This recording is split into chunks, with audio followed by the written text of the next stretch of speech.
Novos artigos da Sentinela tentam minimizar os danos causados pelos escândalos de abuso sexual nas Testemunhas de Jeová e seu encobrimento pela Torre de Vigia. Numa atitude raramente vista, a organização Torre de Vigia acabou de admitir que no seu meio ocorrem abusos sexuais de crianças. Fez isso através de uma série de artigos de estudo na revista A Sentinela de maio de 2019, a ser estudada futuramente em todas as congregações ao redor do mundo. É óbvio que tal admissão não acontece por esta simplesmente sentir a necessidade de alertar os seus membros para o que tem ocorrido dentro do chamado paraíso espiritual, mas sim pela necessidade de tentar, de algum modo, minimizar a enxurrada de notícias e reportagens a nível mundial que dão conta de inúmeras vítimas de abuso sexual dentro da religião. Anteriormente, membros do corpo governante já tinham feito tentativas de minimizar as acusações de encobrimento de abuso sexual por parte da organização, por declarar que tais coisas não aconteciam dentro das congregações e que isso eram mentiras apóstatas.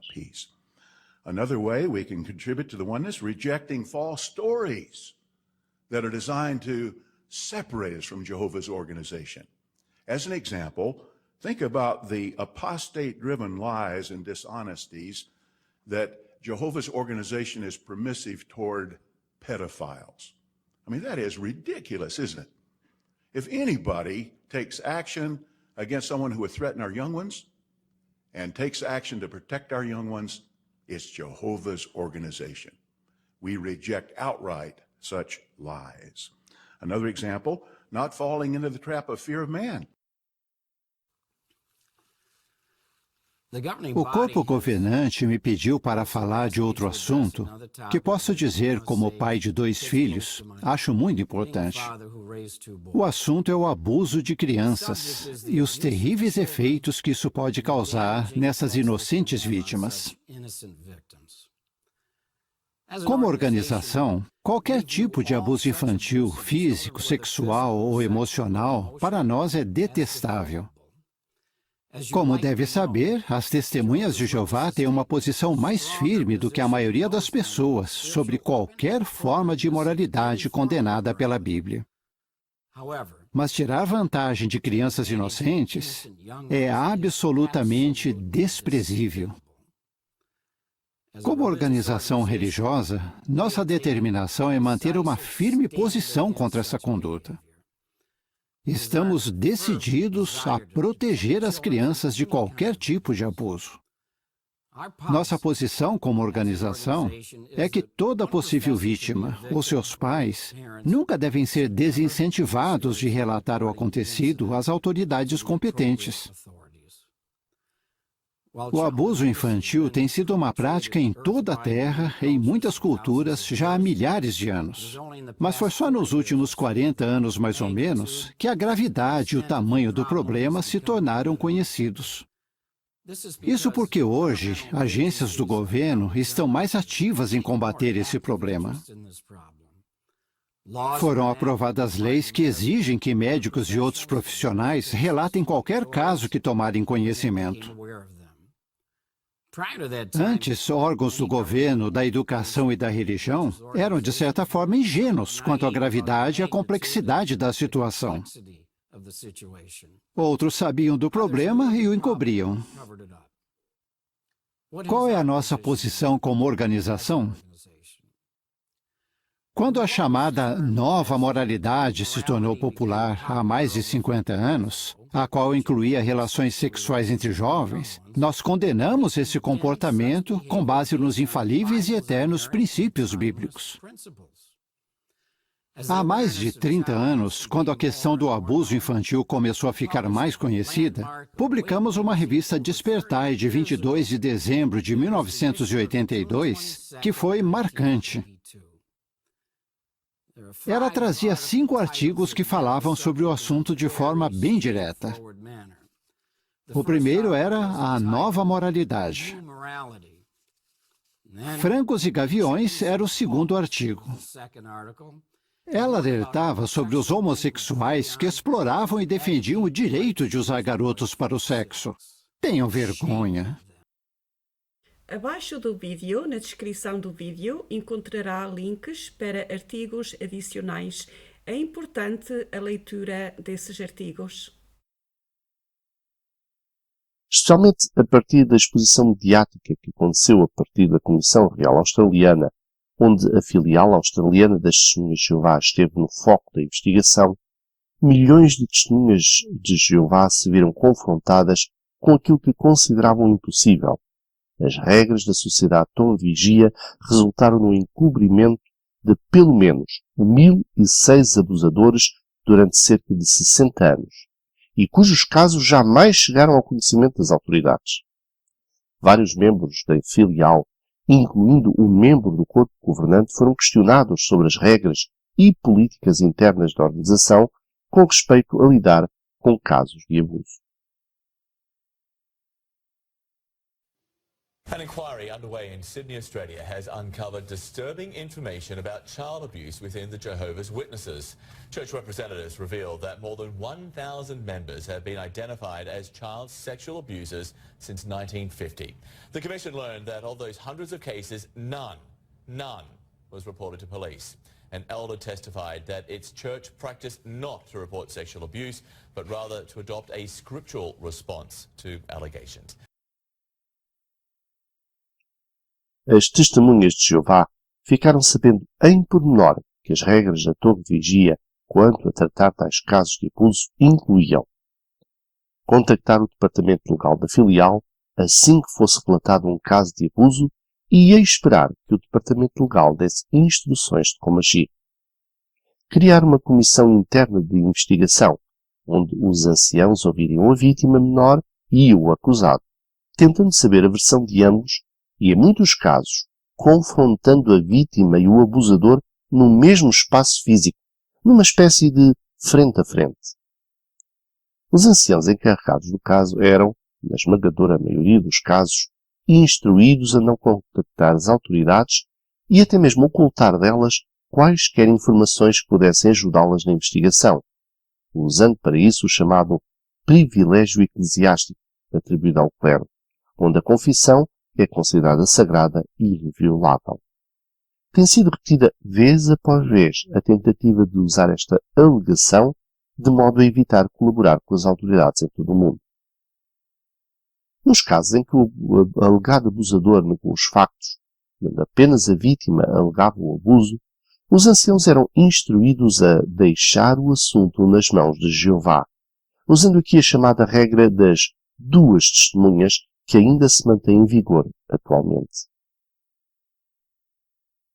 Em traços gerais, estes aspectos dos procedimentos internos do funcionamento da Torre de Vigia chocaram muitas testemunhas de Jeová e até mesmo levou a que inúmeras deixassem a organização, quer de modo formal, quer por se afastarem discretamente de modo a não sofrerem represálias. Desde então, muitos casos vieram a ser conhecidos e várias vítimas entraram com processos em tribunal contra a Torre de Vigia, alegando que esta não fez o suficiente para as proteger dos abusadores e acusando-a de ter criado um clima de medo e repressão contra as vítimas, de modo a que estas não fizessem queixa às autoridades, com a desculpa de que isso mancharia o nome de Jeová e da sua organização terrestre. Algumas até foram expulsas e ostracizadas depois de terem feito, desobedecendo às orientações dos anciãos. Foram até mesmo taxadas de rebeldes.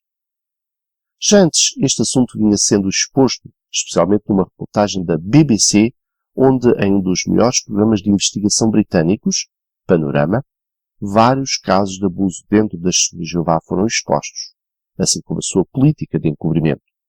Esta reportagem chama-se Sofrem as Criancinhas.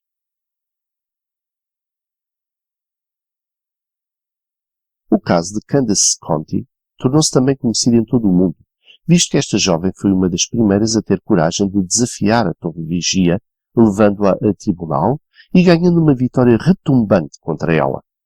Foi um dos casos mais mediáticos de sempre com respeito a abusos sexuais dentro de uma religião nos Estados Unidos da América e ganhou contornos mundiais à medida que o processo legal avançava. Mas outros casos se sucederam, reforçando a ideia de que a sociedade Torre de Vigia realmente tem procurado abafar os casos de abuso de crianças ocorridos nas congregações, bem à semelhança da Igreja Católica. Milhões de dólares têm sido pagos a vítimas de abuso pela torre de vigia em acordos extrajudiciais, onde as vítimas ficam impedidas de voltar a falar no assunto publicamente.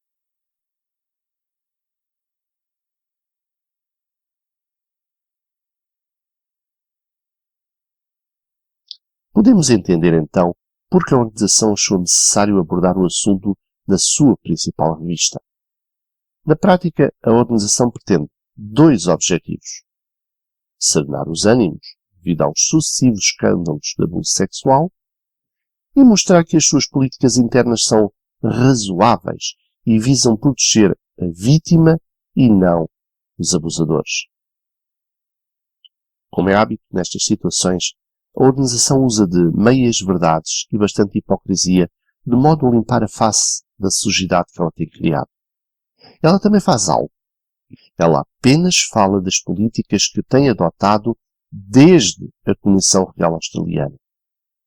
E que dizer das políticas que manteve em prática durante dezenas de anos e que resultaram em centenas, se não milhares de casos de abuso encobertos e onde as vítimas foram silenciadas, quer através do medo imposto pelos anciãos, quer pela expulsão das mesmas após revelarem seus casos em público e às autoridades.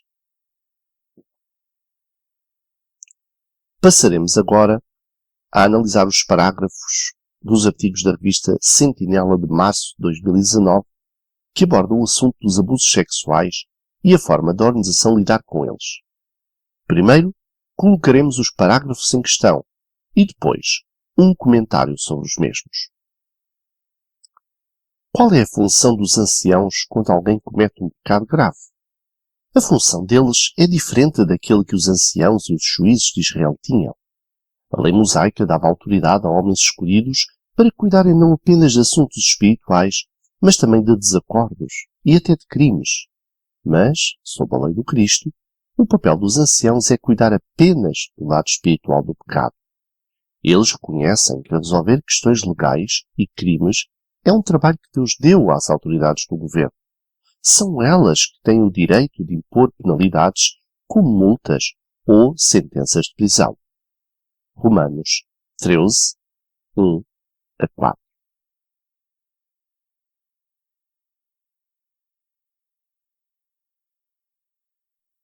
Este parágrafo corresponde ao primeiro artigo de estudo da Sentinela com o tema Amor e Justiça na Congregação Cristã, e que visa apresentar o modelo de Jesus Cristo para cada cristão e especialmente na forma dos anciãos lidarem com o rebanho de Deus.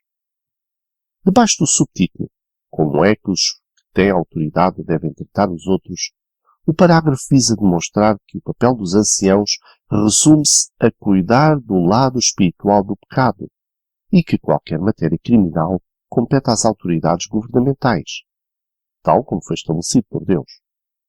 As perguntas que se podem levantar são: se os anciãos encaram os crimes apenas como pecados contra Deus e devem deixar que as autoridades competentes cuidem do aspecto criminal do assunto, por que é que as orientações da organização ao longo dos anos têm sido no sentido de dificultar o trabalho destas mesmas autoridades estabelecidas por Deus? Porque têm resistido a entregar documentos e participar em investigações judiciais que visam estabelecer quer a inocência, quer a culpa de uma testemunha de Jeová que supostamente cometeu crimes contra a sociedade? Por que então a organização deu instruções, tais como esta que está na carta dirigida aos anciãos, datada de maio de 1992, que dizia: se vier à tona na congregação um caso corrente de abuso de criança, os anciãos deverão fazer o que puderem para proteger as crianças de mais abusos. Vejam, prestai atenção a vós mesmos e a todo o rebanho, página 93. Como conseguir isto? No adendo apresentado na Escola do Ministério do Reino, os anciãos foram orientados a contactar imediatamente a sociedade para obterem aconselhamento jurídico ao ficarem sabendo de abusos físicos ou sexuais infligidos a uma criança. Depois, se confirmado que um membro da congregação é culpado de abusar sexualmente de uma criança, uma comissão judicativa se reúne com o acusado, seguindo procedimentos teocráticos. Caso a pessoa não se arrependa do pecado grave, justifica-se a desassociação. Além disso, os anciãos podem incentivar os pais a considerar a Despertai, de 8 de junho de 1985, páginas 12 a 19, que dá sugestões do que eles podem fazer para proteger os filhos de abusos sexuais de quem quer que seja, dentro ou fora da família. Vejam também as edições de Despertai, de 22 de dezembro de 1982 e de 22 de dezembro de 1986.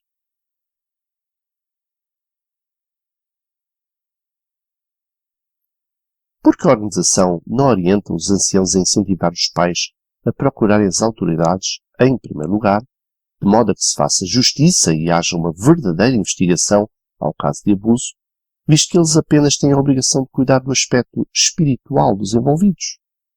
E por que a organização parte logo do princípio que o abusador pode e deve ser perdoado caso se mostre arrependido? Será que o abuso é uma forma de pecado semelhante a um caso de fornicação ou adultério? É assim que a congregação é protegida, mantendo dentro dela um abusador de crianças sem que a congregação saiba? Esta era a política posta em prática nos anos 90. Mas iremos ver mais exemplos de orientações por parte da organização.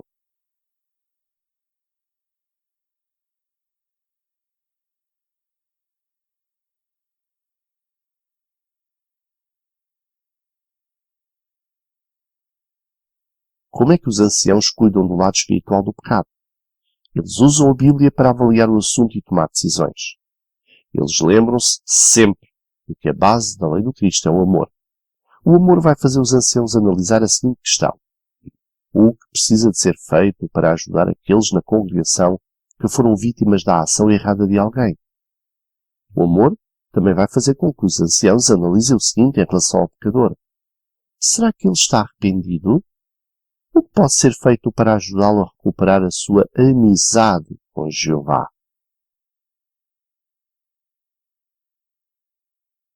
Aqui o autor do artigo começa a preparar o terreno para que as vítimas compreendam o interesse da organização em ajudá-las e, ao mesmo tempo, que existe a possibilidade do pecador ser perdoado do seu pecado e poder recuperar a amizade com Deus.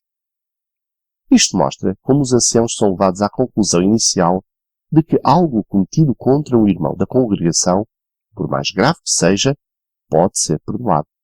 Afinal, é apenas mais um pecado.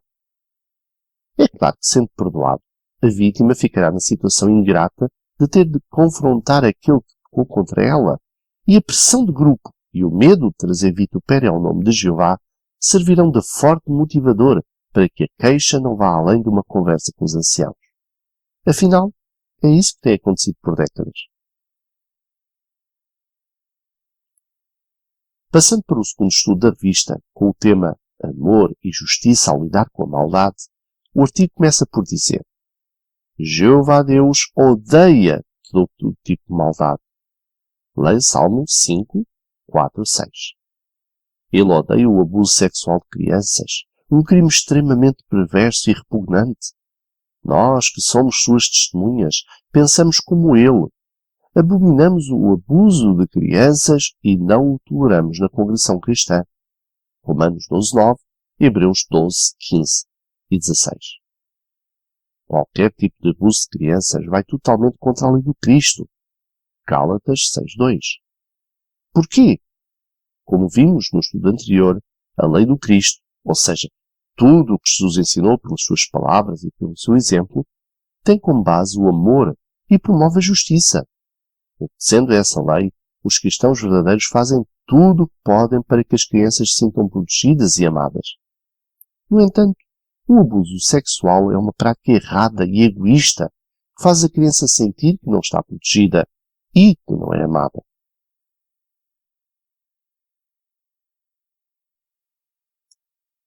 É fácil dizer-se que se abomina o abuso de crianças, que não se tolera isso na congregação cristã e que os cristãos fazem tudo o que podem para que as crianças se sintam protegidas e amadas.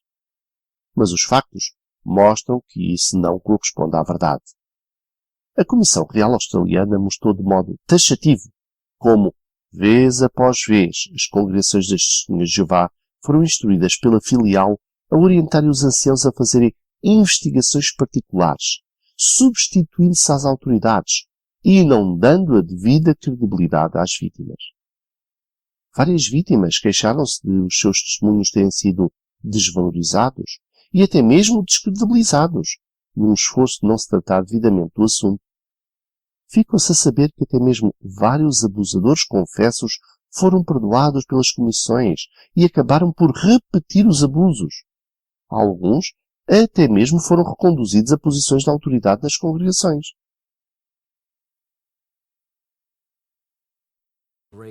O assunto é o abuso de crianças e os terríveis efeitos que isso pode causar nessas inocentes vítimas.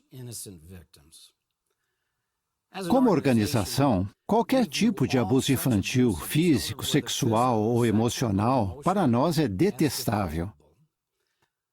Nossa posição como organização é que toda possível vítima ou seus pais nunca devem ser desincentivados de relatar o acontecido às autoridades competentes.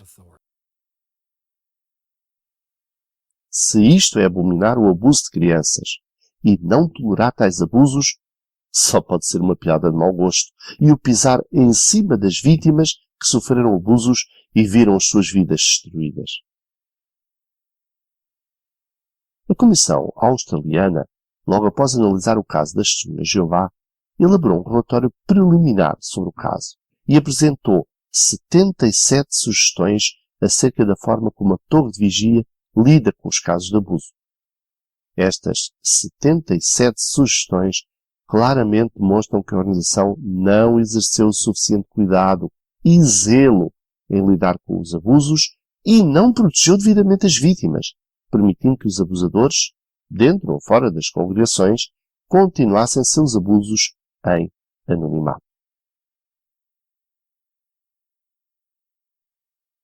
Infelizmente, o abuso sexual de crianças se tornou uma praga mundial e até mesmo os cristãos verdadeiros estão sendo afetados.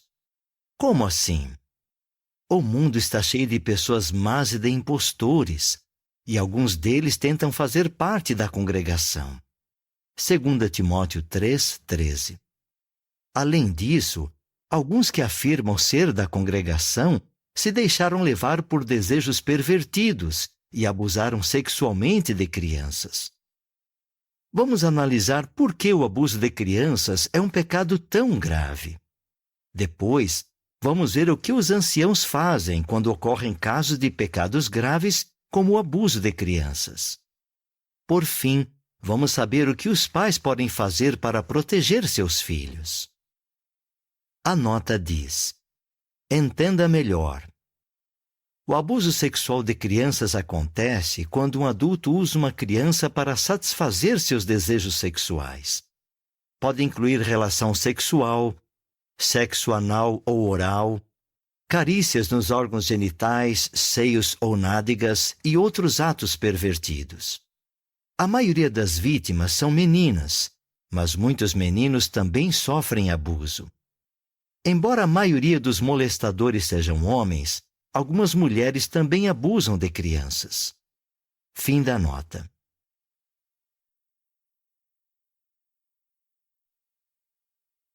É verdade que o abuso sexual de crianças é uma praga transversal a toda a sociedade e não existem instituições seculares e religiosas imunes a isso.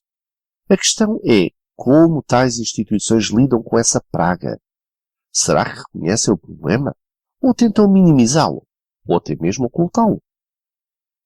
Se fizermos uma revisão às publicações da Torre de Vigia ao longo dos anos, vamos encontrar inúmeros textos onde as igrejas da cristandade, especialmente a Igreja Católica, são expostas como sendo antros de pedófilos.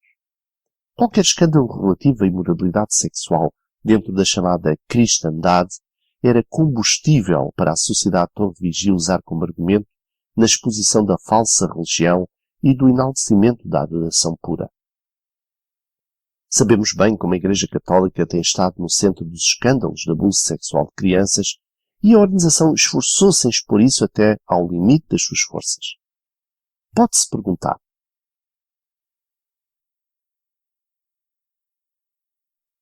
por que será que a Torre de Vigia não fez um esforço também em alertar seus membros, especialmente os pais das congregações, acerca dos inúmeros casos de abuso dentro das congregações a nível mundial? Porque sempre se esforçaram em manter tais casos sigilosos, até pressionando as vítimas e suas famílias a não relatarem seus casos às autoridades, para não manchar a reputação da organização e até mesmo incentivando as vítimas a perdoarem os abusadores em alguns casos. A Igreja Católica tem feito um mea-culpa publicamente, mas ainda não vimos a organização, por meio do seu corpo governante, fazer o mesmo. Este papado coletivo tem feito todos os esforços para ignorar as vítimas e desconsiderar o grave problema que tem em mãos. E quando neste parágrafo se refere ao problema, notem a linguagem usada. O mundo está cheio de pessoas más e de impostores, e alguns deles tentam fazer parte da congregação. Além disso, alguns que afirmam ser da congregação se deixaram levar por desejos pervertidos e abusaram sexualmente de crianças. Esta linguagem tenta minimizar o papel que testemunhas de Jeová ativas e em boa posição têm tido nos casos de abuso de crianças e descobertos. Muitos deles são anciãos, servos ministeriais e até petelitas. Remeter os casos de abuso dentro das congregações para pessoas más e impostoras que tentam fazer parte da congregação e outros que afirmam fazer parte da congregação é suavizar a gravidade dos factos. Por que não usam de linguagem forte e verdadeira, dizendo que algumas testemunhas de Jeová, muitas delas em boa posição na congregação, têm praticado tais atos? Por que tentar de modo indireto atribuir culpas a possíveis novatos na congregação e a pessoas que provavelmente se envolveram com as testemunhas de Jeová de modo a praticarem tais abusos? É isto um reconhecimento sincero e genuíno que busca o perdão das vítimas? Não, não é. Porque a Torre de Vigia jamais admitirá os seus erros e a sua permissividade neste respeito. Jamais dirá que muitos anciãos, servos ministeriais e outros têm estado envolvidos em casos de abuso. Alguns deles chegando mesmo a serem julgados e presos por isso. E ela jamais admitirá perante os membros que têm feito todos os esforços para impedir que as autoridades tenham acesso a informações que poderão ajudar a fazer justiça nos tribunais. E é exatamente por causa disso que tem sido levada a tribunal. O advogado Irwin Zalkin, que tem defendido várias vítimas de abuso sexual nas congregações das Testemunhas de Jeová, disse há tempos numa reportagem: "Eu tenho praticado a lei há 37 anos e nunca vi nada parecido. Elas, as Testemunhas de Jeová, fazem tudo para proteger a reputação da organização acima da segurança das crianças." Os estragos causados pelo abuso sexual de crianças podem durar muito tempo. Além de afetar as vítimas, o abuso afeta os que se importam com elas, sua família e seus irmãos e irmãs da congregação. O abuso de crianças é um pecado grave. Um pecado contra a vítima. Maltratar uma pessoa e causar sofrimento para ela é um pecado grave. Como veremos no próximo estudo, aquele que abusa de uma criança faz exatamente isso. Ele maltrata a criança e a faz passar por um sofrimento muito difícil de superar. O molestador trai a confiança da criança e tira dela o direito que ela tem de se sentir segura. As crianças precisam ser protegidas desse ato de maldade, e aquelas que foram vítimas precisam de consolo e ajuda. O correto seria dizer que os estragos causados pelo abuso duram a vida inteira, por norma. É o tipo de trauma que pode ser minimizado através de terapia, mas que deixará sempre uma marca na vítima. Irá refletir-se na sua sexualidade futura e até mesmo nas relações sociais com outros. Muitas vítimas de abuso acabam por desenvolver depressão crónica, até mesmo mutilarem-se, causando ainda mais sofrimento a si mesmas, e outras até mesmo terminam num suicídio, como há poucos dias aconteceu com uma das vítimas do médium conhecido como João de Deus, no Brasil. Sabrina Bettencourt, de 38 anos, acabou por suicidar-se por não conseguir suportar mais o trauma do abuso e toda a polémica que envolveu a ela e a outras vítimas que resolveram denunciar este predador sexual. Isto mostra como até mesmo muitos anos depois as vítimas carregam consigo o estigma do abuso.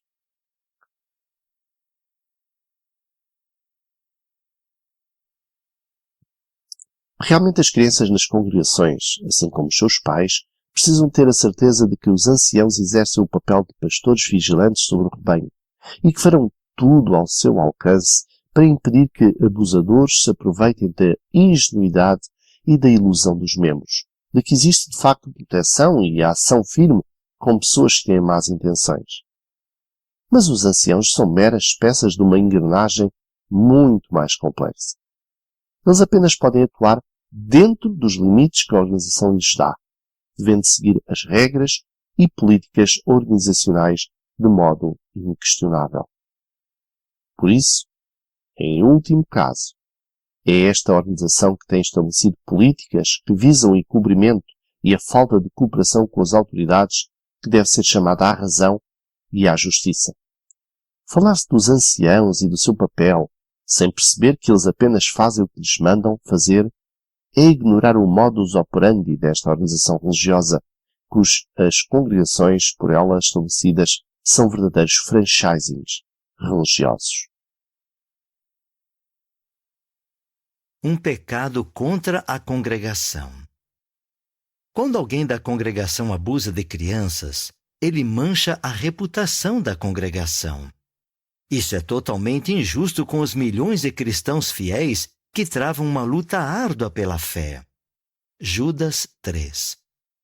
Não queremos que nada suje o bom nome da congregação. Por isso, não toleramos em nosso meio pessoas que praticam atos maldosos e não se arrependem. Sem dúvida que um crime, não apenas um pecado, que é cometido por um membro de uma confissão religiosa, lança uma péssima imagem sobre a religião a que pertence, especialmente se fizer parte de um grupo minoritário e já de si bastante estigmatizado, como acontece com as testemunhas de Jeová. Por isso mesmo, desde o princípio a Torre de Vigia, por meio do seu corpo governante, não deveria ter criado políticas que acabariam por proteger e camuflar estes abusadores.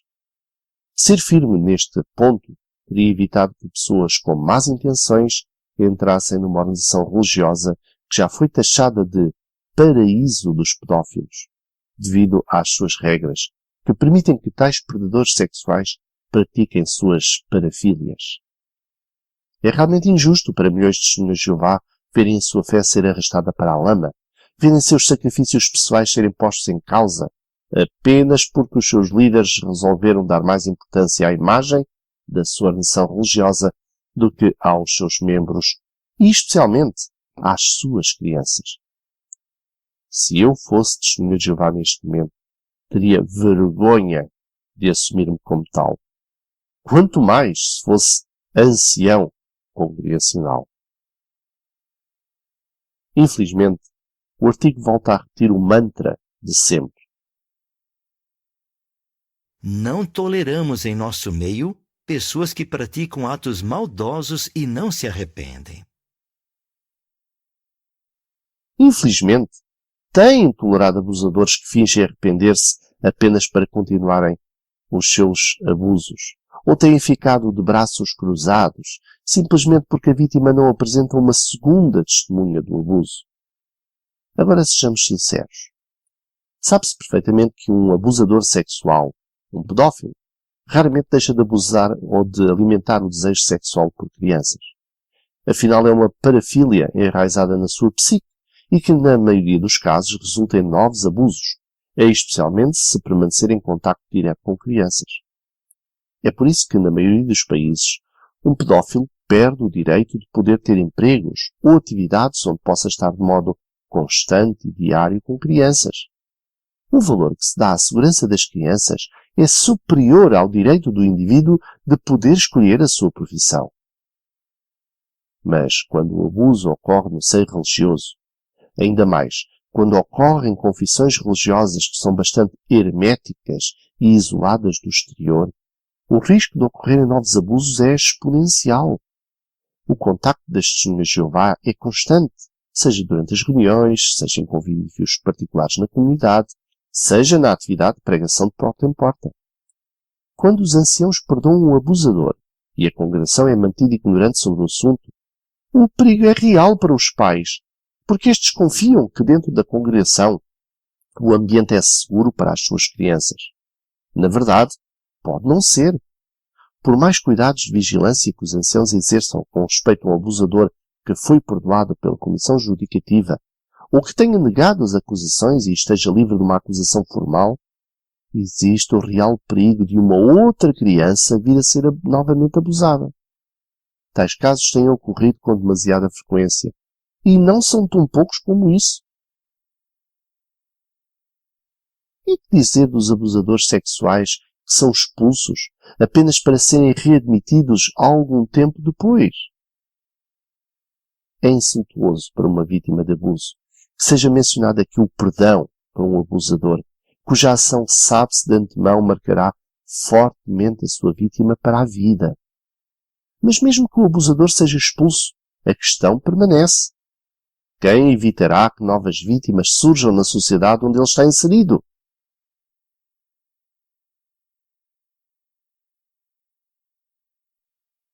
Um crime contra as autoridades do governo. Os cristãos devem estar sujeitos às autoridades superiores. Romanos 13, 1. Nós mostramos que estamos sujeitos quando respeitamos as leis do país. Se alguém da congregação viola uma lei e comete um crime, como o abuso de crianças, ele está pecando contra as autoridades. É verdade que os anciãos não estão autorizados a aplicar punições previstas pelas leis. Mas eles também não protegem nenhum molestador de crianças das consequências jurídicas de seu erro. O pecador vai colher o que semeou.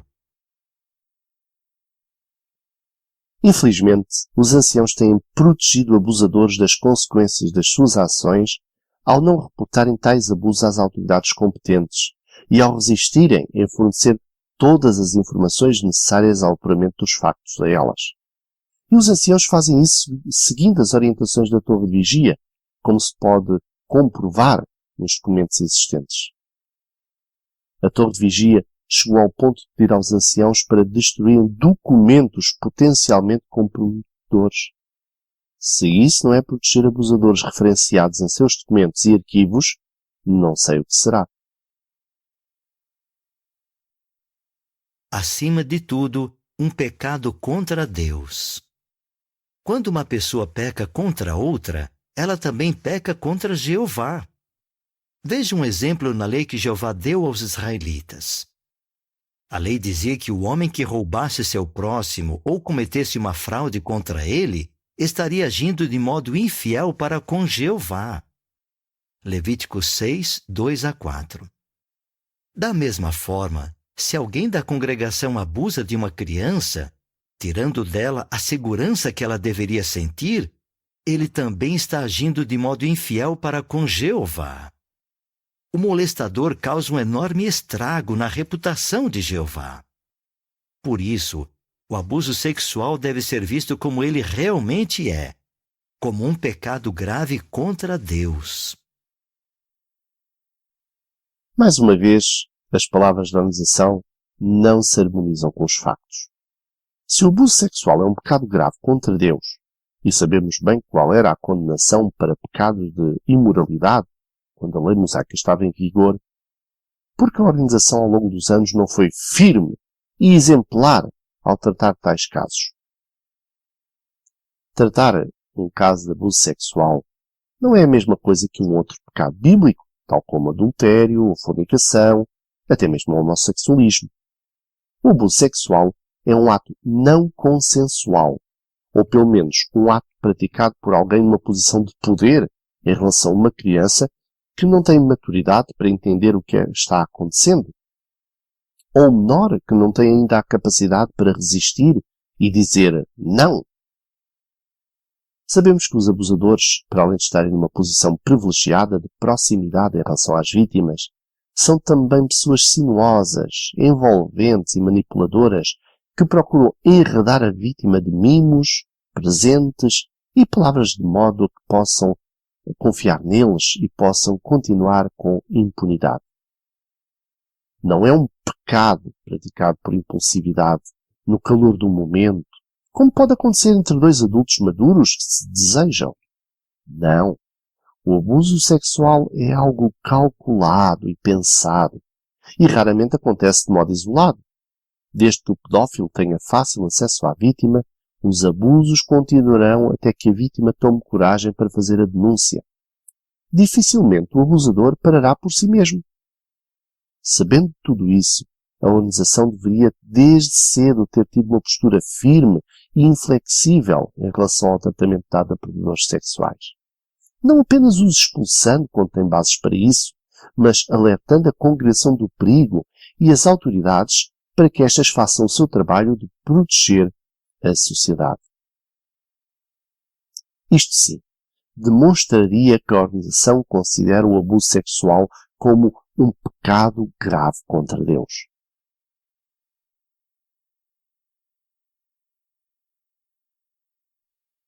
A Organização de Jeová já nos deu muitas informações bíblicas sobre o tema de abuso de crianças. Por exemplo, vários artigos da Sentinela e da Despertai mostraram como as vítimas podem lidar com as cicatrizes emocionais do abuso sexual, como outros podem ajudar e consolar as vítimas e como os pais podem proteger seus filhos. Além disso, os anciãos receberam treinamento bíblico detalhado de como cuidar de casos envolvendo abuso de crianças. E quando é necessário, a organização revisa as instruções que os anciãos receberam e dá novas orientações. Por que tudo isso é feito? Para garantir que casos de abuso sexual de crianças sejam cuidados de acordo com a lei do Cristo. Com respeito aos artigos publicados pela Torre de Vigia com respeito ao abuso sexual, convido todos a lerem a experiência de Barbara Anderson, que está no site www.stj.pt na secção dos testemunhos. Ela tem sido ativista em expor os casos de abusos existentes na seita e foi uma das primeiras pessoas a aparecer publicamente a expor o assunto. Ela apareceu na grande reportagem que está na internet com o tema Sofrem as criancinhas. Ela tem relatos interessantes acerca da primeira publicação em que o assunto dos abusos sexuais foi mencionado e como as coisas correram bastante mal na época para a Torre de Vigia devido à avalanche de testemunhas contando os seus casos de abuso dentro da organização. Ela sabe em primeira mão, pois ela pertenceu ao Departamento de Redação da Sede Mundial e conviveu de perto com membros do corpo governante. Com respeito às orientações que a Torre de Vigia tem enviado para os anciãos, cujas políticas são revistas de tempos a tempos, nós sabemos que as cartas que são enviadas pelo corpo governante para os corpos de anciãos ao longo dos anos vão realmente mudando de tempos em tempos. De salientar que as últimas regras já melhoraram bastante em relação às mais antigas, devido à pressão internacional, especialmente desde a Comissão Real Australiana. Mesmo assim, pode-se dizer que são insuficientes.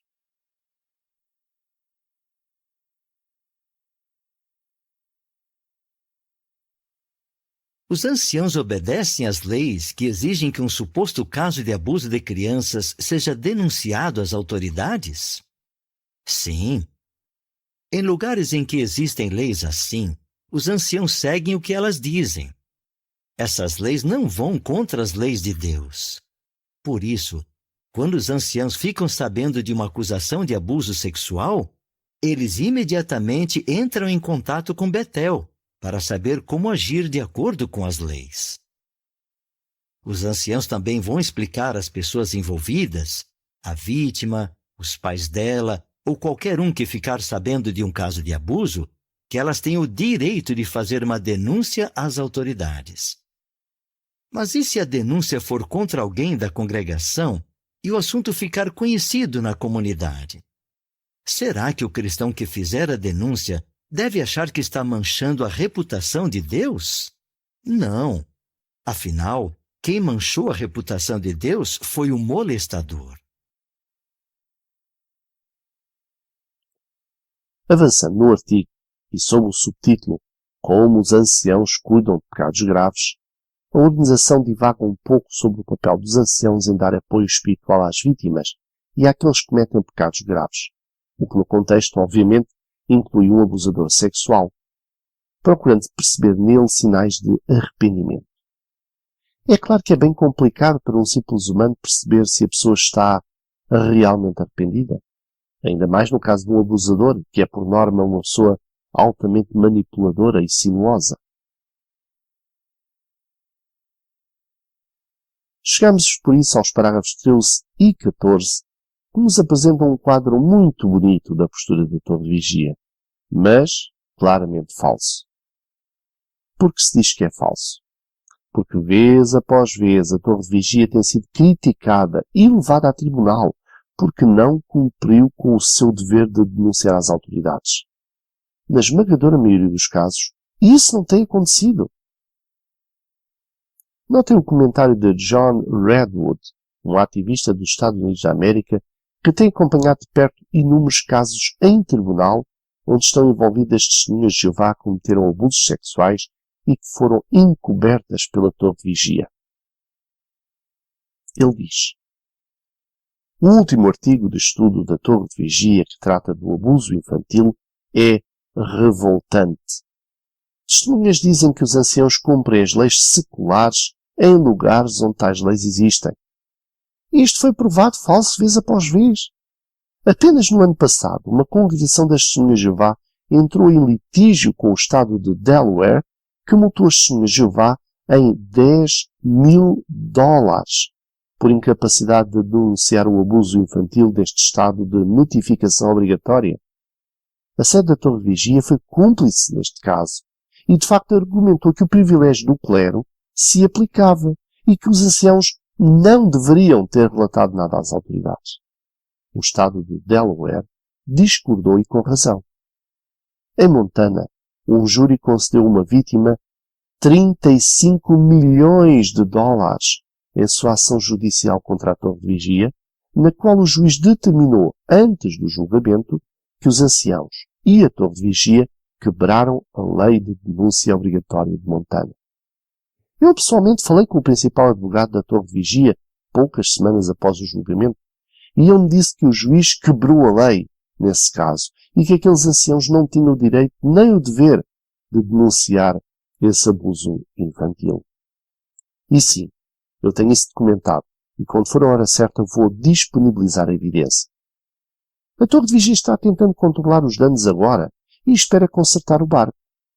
O promotor-chefe da Torre de Vigia disse-me que o abuso infantil é um bastão de eliminação e mesmo quando você é inocente, um júri sempre o considerará culpado.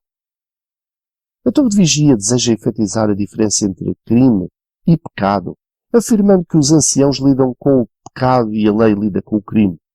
No entanto, repetidas vezes eles obstruem a justiça e convencem as testemunhas de Jeová em geral que os anciãos estão cooperando com a lei. Eles não estão cooperando com a lei. Os anciãos foram instruídos privadamente a destruir, rasgar ou ocultar documentos das autoridades e mentiram de novo nos tribunais para proteger a organização. Fazem-no intencionalmente, usando o princípio de Raab, que instrui os anciãos e outros a mentir ou esconder informação de pessoas não autorizadas a tal informação. Isso é o oposto do cristianismo, o oposto da verdade. Fim de citação.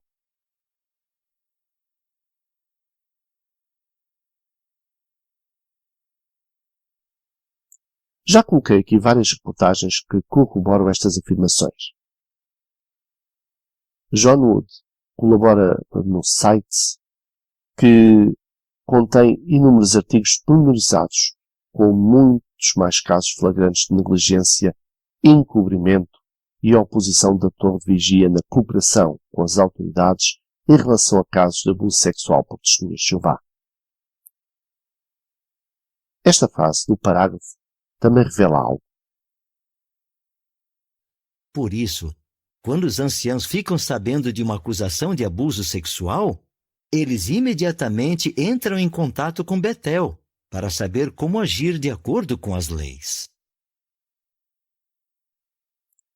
Já sabemos de antemão, através dos muitos exemplos citados, que na maioria dos casos os anciãos jamais reportam casos de abuso às autoridades, alegando o chamado privilégio ou segredo eclesiástico. É no mínimo curioso, visto que a organização afirma em suas publicações que as testemunhas de Jeová não têm clero. Com respeito à afirmação de que os anciãos contactam imediatamente a filial após a denúncia de um caso de abuso, é um facto indisputável. Isso está bem expresso nas cartas que a filial tem enviado aos anciãos ao longo dos anos. Os anciãos têm como primeiro passo saber o que o departamento legal tem a dizer sobre o assunto. Se o departamento legal os orientar a não reportar às autoridades, o que acontece na esmagadora maioria dos casos, eles apenas conduzem a investigação interna, onde tentarão perceber se a acusação procede ou não. Caso o acusado negar o abuso e não houver duas testemunhas, o caso será deixado nas mãos de Jeová, conforme diz claramente o Manual dos Anciãos.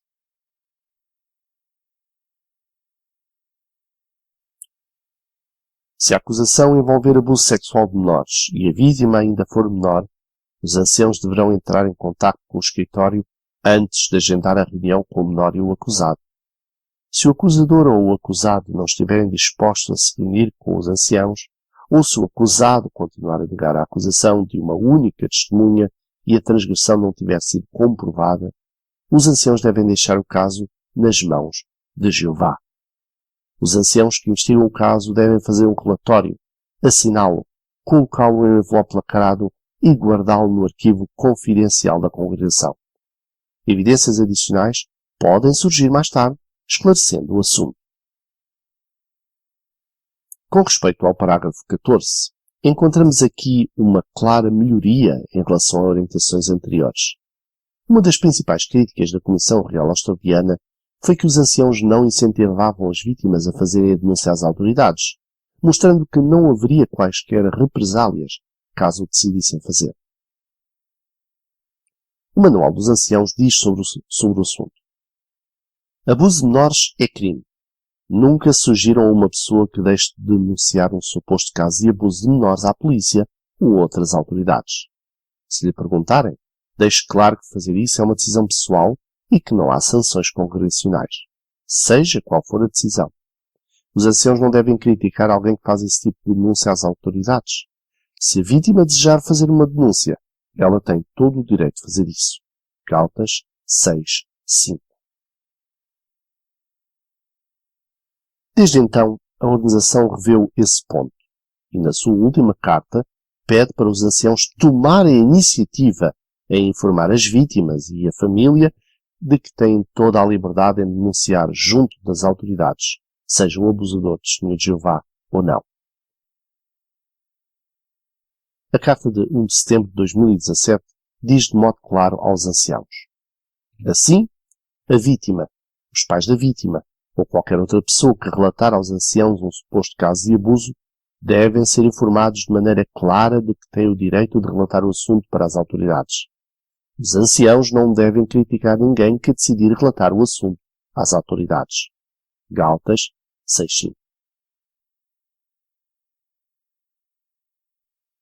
Isto significa que as vítimas e a família não mais têm que ficar dependentes da comissão de investigação criada pelo Corpo de Anciãos. Infelizmente, no passado, pessoas chegaram a ser expulsas ou marginalizadas na congregação porque resolveram avançar com denúncias às autoridades competentes sendo encarado isso de algum modo como se estivessem traindo a congregação e a organização. O artigo da Sentinela continua. Na congregação, por que os anciãos só formam uma comissão judicativa se houver pelo menos 2 testemunhas? Porque essa é uma exigência que a Bíblia faz para manter um alto padrão de justiça. Se a pessoa acusada de cometer um pecado sério diz que é inocente, os anciãos só vão poder formar uma comissão judicativa se houver 2 testemunhas. 1 Timóteo 5,19 diz: Não aceite acusação contra um ancião, a não ser com base no testemunho de 2 ou 3 pessoas. Será que isso quer dizer que, se alguém quiser denunciar um suposto caso de abuso às autoridades, ele também vai precisar de 2 testemunhas? Não. Essa exigência só se aplica dentro da congregação, mas não quando os anciãos ou outras pessoas decidem denunciar um suposto crime às autoridades. Na realidade, esta orientação ou regra apresentada neste parágrafo sobre a necessidade de 2 testemunhas nem sempre era aplicada nos tempos bíblicos. Havia casos em que bastava a queixa da vítima para os juízes da nação de Israel atuarem com base nas circunstâncias. Quando o membro do corpo governante, Geoffrey Jackson, depôs perante a Comissão Real Australiana e lhe foi questionado sobre este aspecto das 2 testemunhas, ele usou os 2 textos citados neste parágrafo 14. É interessante o diálogo entre o conselheiro da Comissão, Angus Stewart, e o membro do corpo governante sobre esta questão da exigência de 2 testemunhas para validar uma denúncia de abuso dentro da congregação. Existe base bíblica para não haver esta exigência no caso de abusos sexuais.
Conforme vimos, o conselheiro da Comissão usou o texto de Deuteronômio 22, 23 a 27 para argumentar por que o corpo governante não usava esta passagem como base para lidar com casos de abuso, visto que esta passagem é exatamente sobre um caso de violação, enquanto Mateus 18, 16 nada tem a ver com este aspecto, tratando-se apenas de discórdias e conflitos entre pessoas adultas.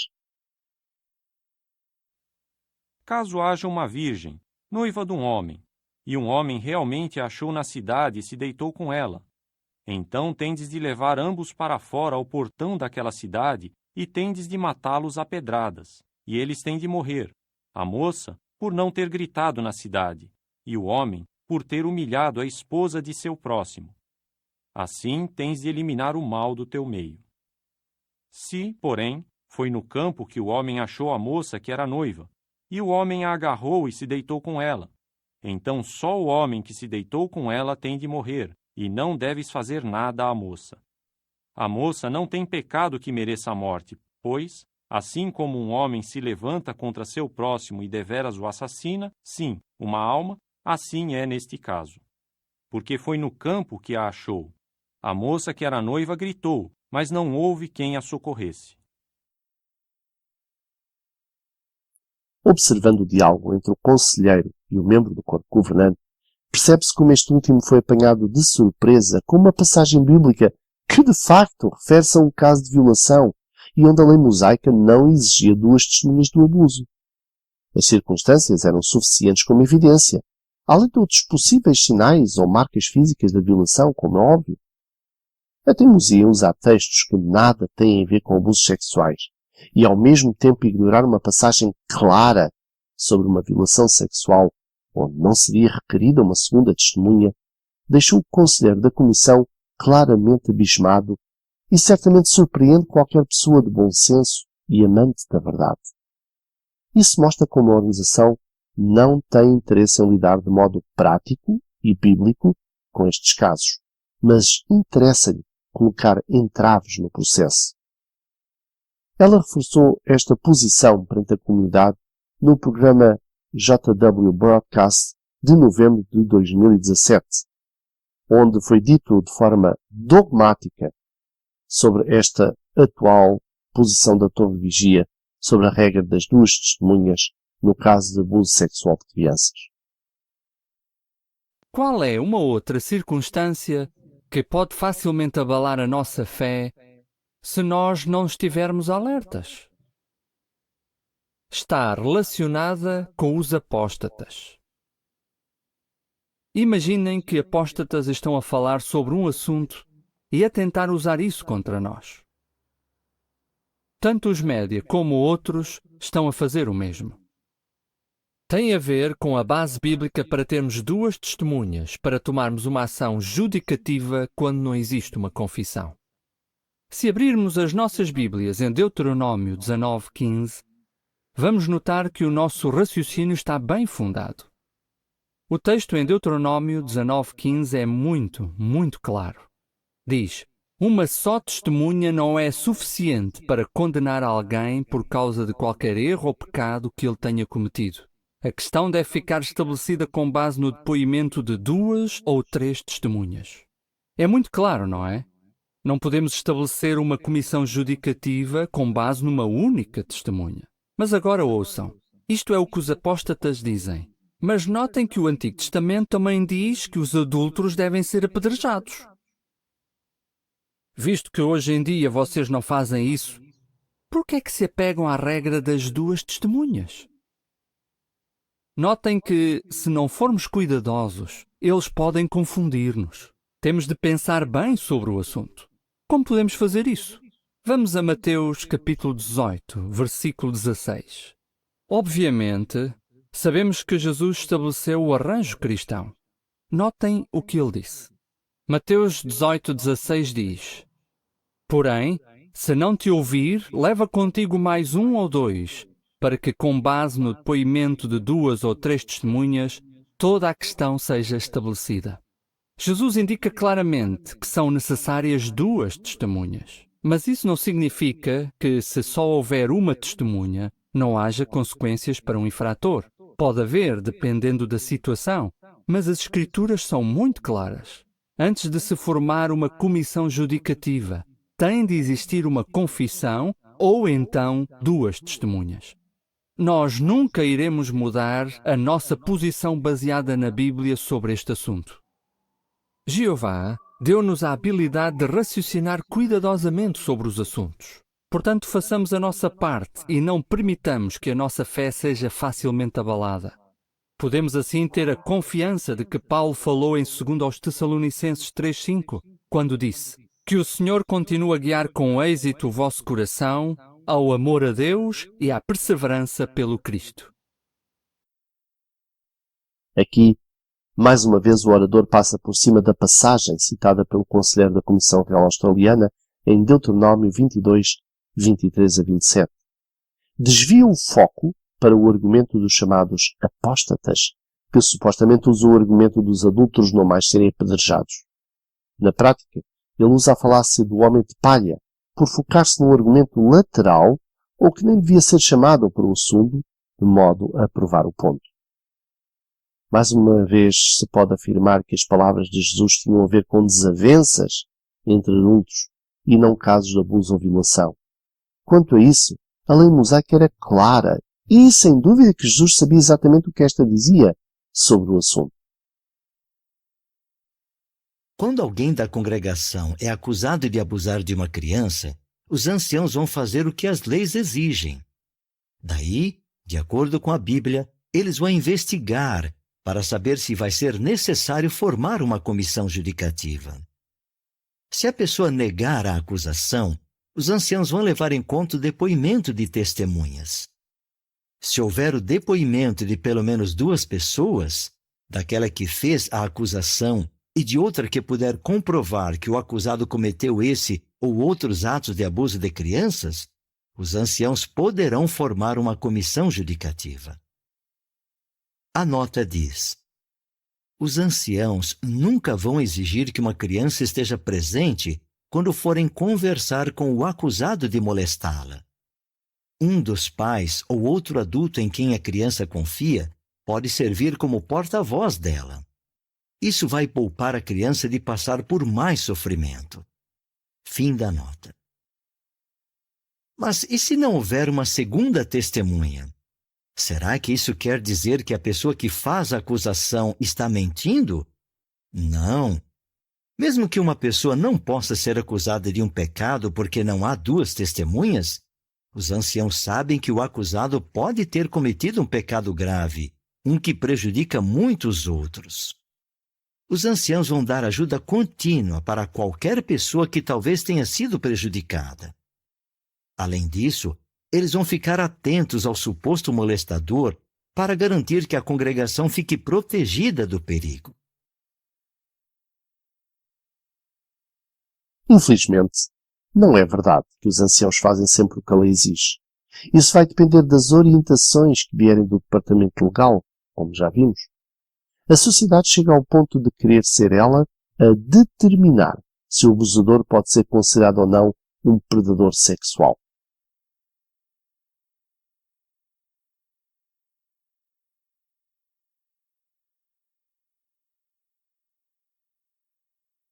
Veja o que é dito na carta de 1 de outubro de 2012. Se a pessoa não acatar essas orientações dos anciãos, ou se os anciãos acreditarem que ele possa ser um predador, deverão telefonar imediatamente para o Departamento de Serviço em busca de ajuda. O predador é alguém que claramente não tem autodomínio e que por suas ações dá motivos para se acreditar que continuará a atacar crianças. Nem toda a pessoa que abusou sexualmente de um menor no passado é considerada predador.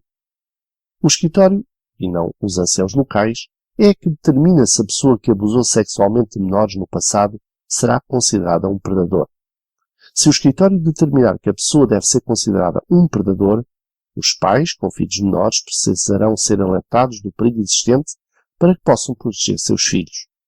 Nesse caso, e somente depois de perceberem a orientação e instruções do Departamento de Serviço, 2 anciãos deverão ser designados para se reunir com os pais de filhos menores a fim de dar o alerta.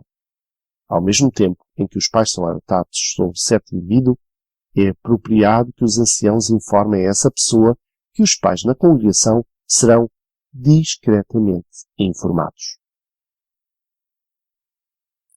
Como é que o Departamento de Serviço no Betel, que nem conhece a pessoa em questão, consegue determinar se ela pode ser considerada ou não um predador? Quais os critérios usados? Como sabe que o abusador não voltará a abusar de mais crianças, quer dentro, quer fora da congregação? Essas respostas não são dadas na carta. É implícito que os anciãos têm que confiar no critério do pessoal do Betel e devem aceitar resignados qualquer decisão que de lá seja emitida, como é hábito. Nesta carta de 2012, foi dito pela primeira vez que no caso do abusador ser considerado um predador, e somente nesse caso, os pais com filhos menores deveriam ser avisados. A forma como o texto está escrito subentende que o predador continua a pertencer à congregação e que continua a existir real perigo de novos abusos. Se ele fosse expulso, obviamente que tal perigo, pelo menos dentro da congregação, não existiria. A organização, ao querer deter em seu poder este tipo de decisão, sem consultar as autoridades e expor o assunto a pessoas formadas e competentes no assunto, assume um papel que o Estado não lhe deu. Além disso, está colocando em perigo inúmeras potenciais vítimas indefesas, pois caso a pessoa não seja à partida encarada como um perigo no futuro, os pais não serão avisados e a pessoa continuará a gozar de boa reputação perante a congregação, por mais que os anciãos vigiem tal indivíduo. A nota de rodapé, no parágrafo 16, esconde também uma verdade macabra. Veja o que a nota diz. Os anciãos nunca vão exigir que uma criança esteja presente quando forem conversar com o acusado de molestá-la. Um dos pais, ou outro adulto em quem a criança confia, pode servir como porta-voz dela. E isso vai poupar a criança de passar por mais sofrimento.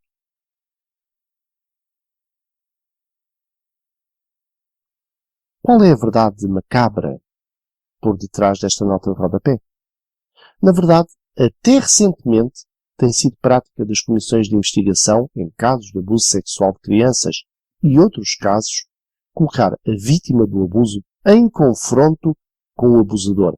O que podemos imaginar é absolutamente traumatizante e desumano. Podemos imaginar uma criança ou adolescente abusados sexualmente terem que fazer a acusação, relatando tudo o que o abusador lhes fez, em pormenor, e na frente do mesmo? Este foi um dos pontos extremamente criticados pela Comissão Real Australiana quando ela investigou e interrogou os procedimentos organizacionais usados pela Torre de Vigia quando era confrontada com casos de abuso. Notem o que ela diz no relatório final sobre este procedimento em particular. Também ouvimos que se o suposto perpetrador não confessasse o erro antes da comissão judicativa, 2 ou mais testemunhas do delito, incluindo o sobrevivente ou sobreviventes, seriam obrigados a apresentar as suas alegações perante a comissão judicativa na presença do suposto perpetrador, a menos que fosse impraticável para eles fazê-lo. Não existia uma provisão clara na evidência dada durante o estudo de casos das Testemunhas de Jeová de que um sobrevivente de abuso sexual infantil que aparecesse perante uma comissão judicativa poderia ser acompanhado por uma pessoa de apoio à sua escolha.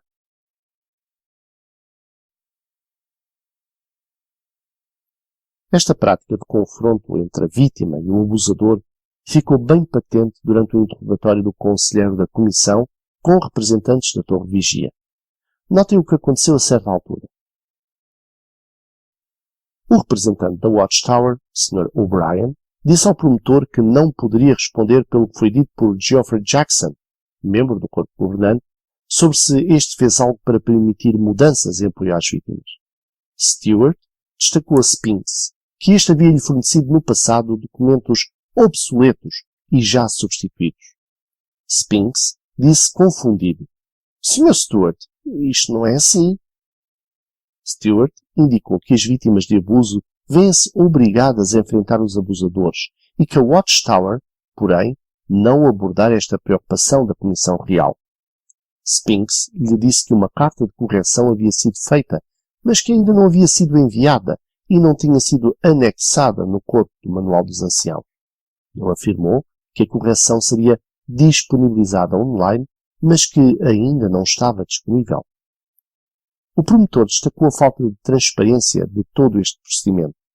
Spinks disse que membros do Comitê de Serviço, em várias filiais, estão ajudando neste aspecto, mas foi contestado por Stewart, o qual foi taxativo ao dizer que os diretores não estavam fazendo o que Spinks afirmara. Spinks apresentou outro documento e o promotor lhe corrigiu novamente, mostrando que as vítimas de abuso infantil seguem sendo obrigadas a apresentar-se diante do acusado e que a regra das duas testemunhas é contrária à lei australiana. Foi a vez de Spinks, claramente incomodado, afirmar que Stewart estava equivocado. Stewart destacou a contraditória redação da Watchtower que usa a expressão poderiam ou não fazê-lo.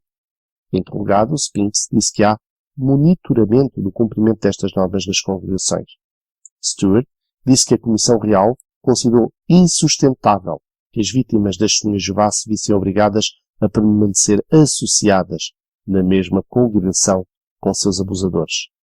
Citou o documento 7.14-03/01 de 2017, onde se diz que é preciso expulsar o malfeitor e então destacou que esta expulsão não protege as crianças do público que não são testemunhas. O Sr. O'Brien disse que isto não era relevante ao caso. A sentinela de 1 de novembro de 1995, sob o tema Consolo para o Espírito Abatido, apresentava as seguintes orientações a uma vítima de abuso. E se uma pessoa decidir fazer uma acusação formal? Neste caso, os dois anciãos poderão lembrar-lhe que, em harmonia com o princípio em Mateus 18:15, ela deverá conversar pessoalmente com o acusado sobre o assunto.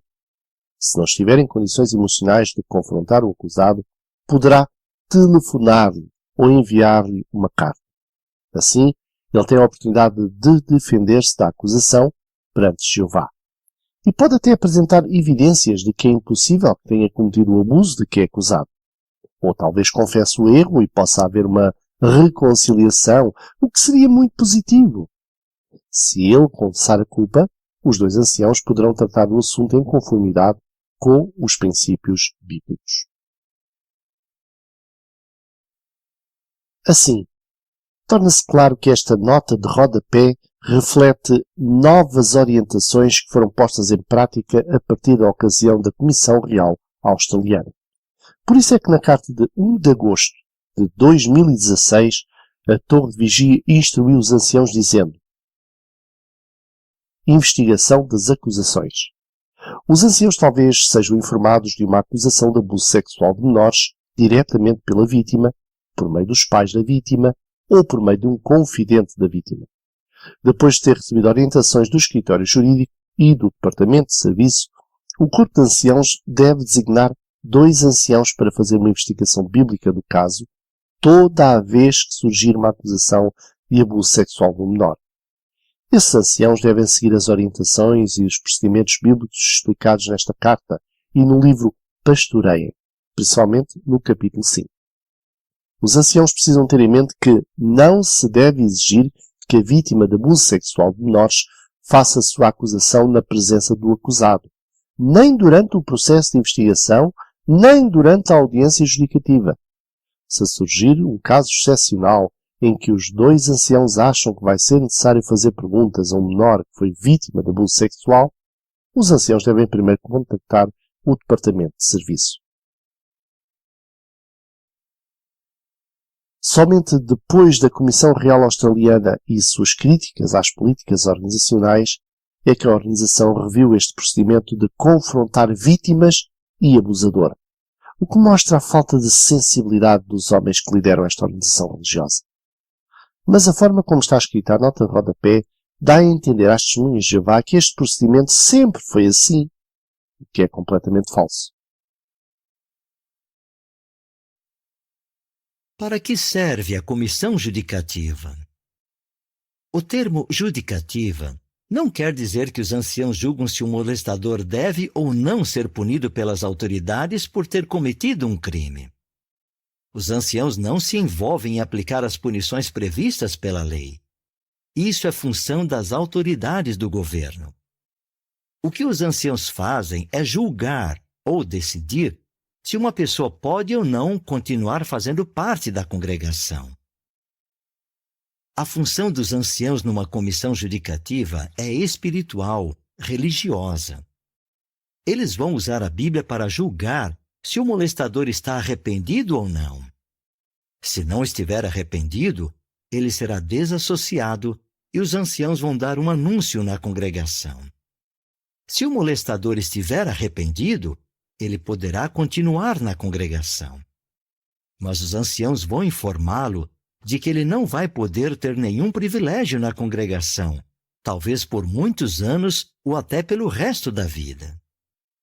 Daí, para garantir o bem-estar das crianças da congregação, os anciãos talvez conversem em particular com aqueles na congregação que têm filhos menores e digam para eles ficarem atentos ao contato de seus filhos com o indivíduo.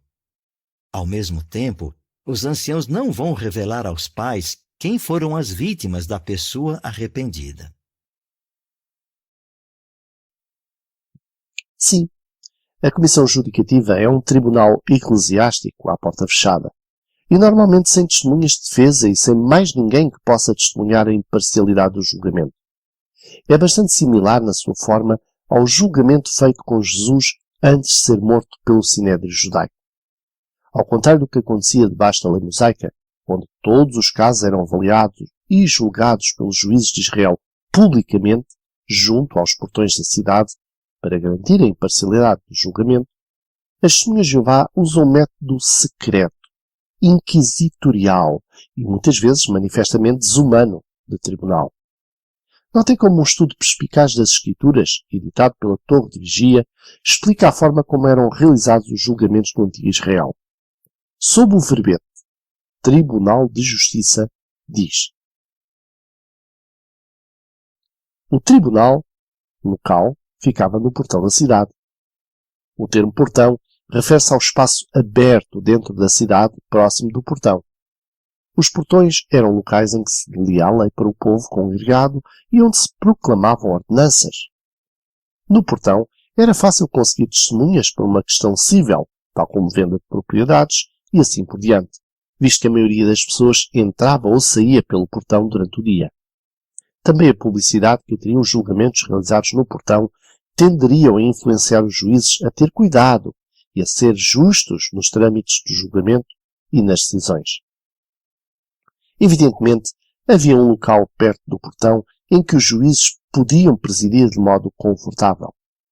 Samuel viajava no circuito de Betel, Gilgal e Mispá e julgava Israel em todos estes lugares, bem como em Ramá, onde ficava a sua casa.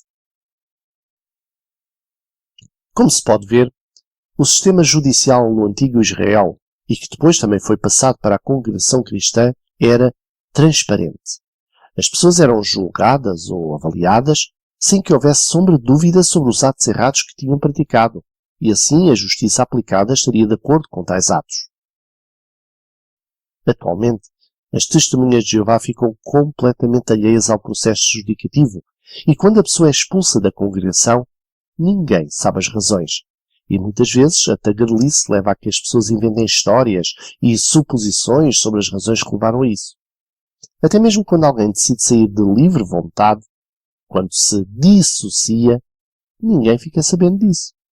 Muitas vezes as pessoas pensam que a pessoa foi expulsa por algum pecado ou prática errada aos olhos da torre de vigia, quando na realidade ela simplesmente quis sair por discordar de doutrinas e políticas organizacionais. Sónia Azevedo não é mais testemunha de Jeová. Como o assunto dado é exatamente igual, quer a pessoa seja desassociada, quer se dissocie, as pessoas na congregação apenas podem supor as razões e a pessoa não tem a oportunidade de expor o que aconteceu, pois é imposto o ostracismo. Isto, no caso dos abusadores, é mais grave, porque quando o abusador é expulso ou perdoado pela comissão, as pessoas não ficam sabendo que aquele indivíduo representa um perigo para a comunidade e sociedade em geral. Estes parágrafos deveriam deixar os pais bastante preocupados, só de imaginar que entre eles poderá estar um pedófilo que foi perdoado do seu abuso, mas que não é encarado como um potencial predador. Assim, mais uma vez, na prática, a organização não toma as medidas necessárias para proteger de modo eficaz as crianças. A Comissão Real Australiana foi bastante contundente na crítica quanto a estas supostas medidas de prevenção colocadas em prática nas congregações no relatório final. No estudo de caso das testemunhas de Jeová, descobrimos que a repreensão e a desassociação não são mecanismos efetivos para proteger as crianças na congregação e no âmbito mais amplo da comunidade. Descobrimos também que as sanções disponíveis no sistema disciplinar na organização interna são fracas e deixam os perpetradores de abuso sexual infantil livremente na congregação e na comunidade. Quem tem a responsabilidade de proteger as crianças do perigo? São vocês, pais.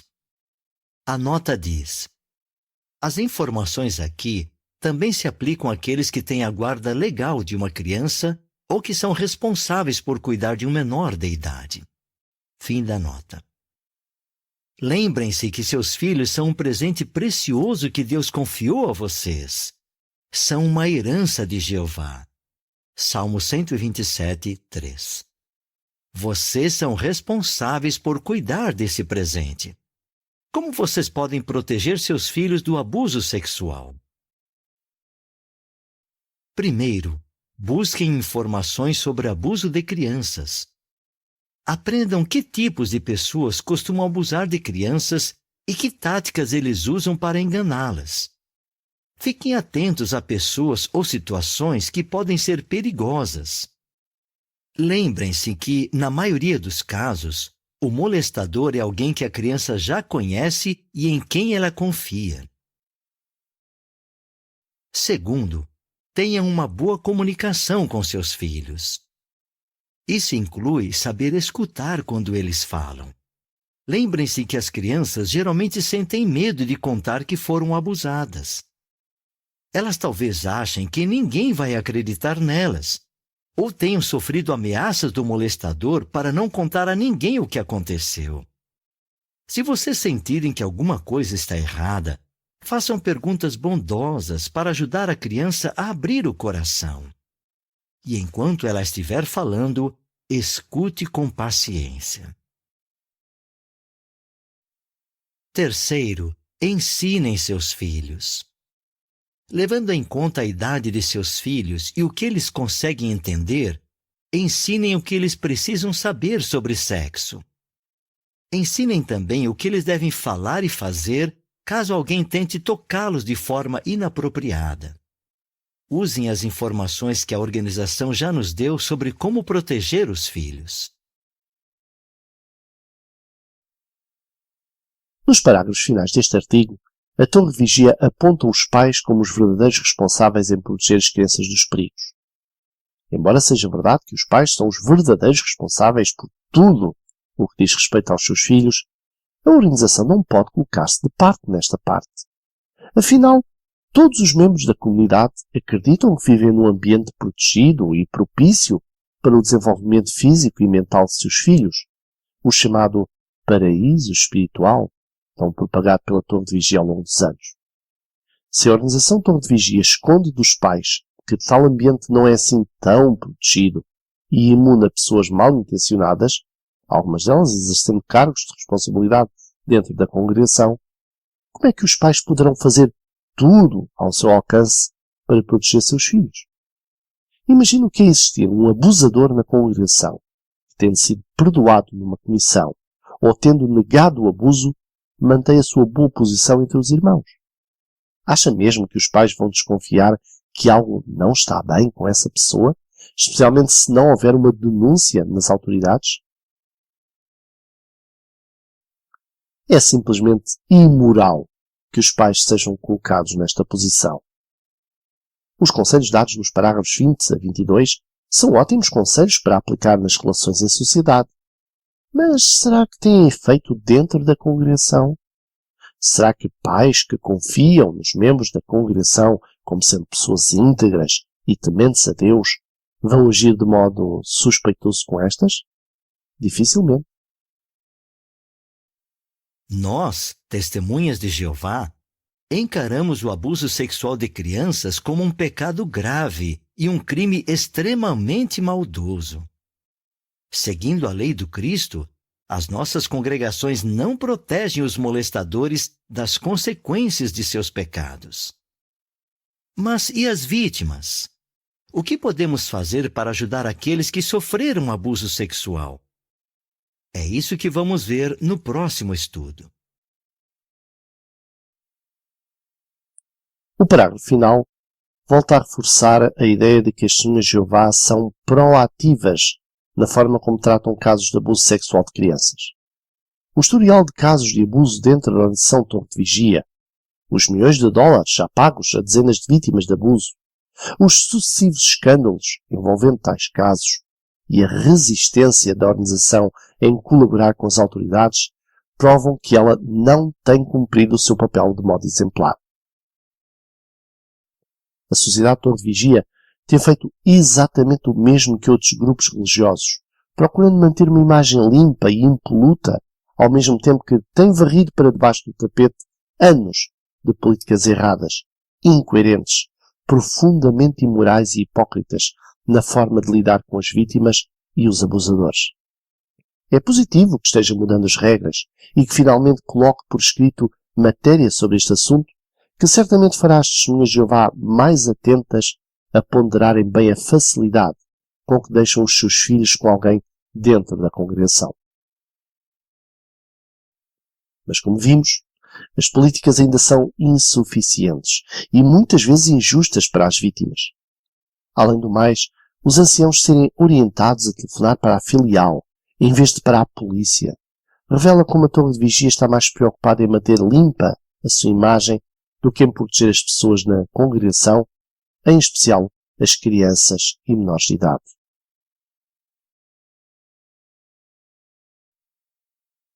Mais casos de abuso estão sendo levados a tribunal e mais países estão investigando as políticas organizacionais, tal como acontece atualmente na Holanda e Inglaterra. É positivo que as autoridades intervenham e obriguem a que as entidades religiosas mudem suas políticas neste respeito, já que elas, por iniciativa própria, são reticentes em fazê-lo. É também importante que os pais de testemunhas de Jeová percam o medo e exijam medidas concretas e eficazes à organização de modo a proteger seus filhos. Infelizmente, o medo de represálias domina a mente das testemunhas. Mas o amor aos seus filhos deve levá-las a fazer o mesmo que tem acontecido com membros de outras organizações religiosas, ao fazerem frente aos poderes eclesiásticos e exigirem mudanças de fundo na forma de lidarem com casos de abuso. Afinal, o abuso sexual dentro das congregações das Testemunhas de Jeová não é, e nunca foi, mentiras apóstatas. E nem a acusação de que a Torre de Vigia tem políticas que têm encoberto os abusadores e seus abusos, uma invenção para fazer alguém perder a sua fé. Os apóstatas, como as Testemunhas de Jeová lhes chamam, têm sido verdadeiros sentinelas, dando aviso e procurando alertar para o verdadeiro perigo existente dentro das congregações. Infelizmente, As fobias inculcadas na mente das testemunhas por esta organização religiosa levaram a que muitos simplesmente não acreditassem e ainda acusassem aqueles que alertavam como sendo os maus da fita. Estes artigos da Sentinela, assim como dezenas de notícias e reportagens a nível mundial, mostram quem dizia a verdade sobre o assunto. Talvez agora mais testemunhas de Jeová passem a dar atenção às vozes críticas e deixem de acreditar ingenuamente em tudo o que a torre de vigia lhes empurra pela goela abaixo. Talvez agora percebam onde está a verdade dos factos. E só não vê quem não quer.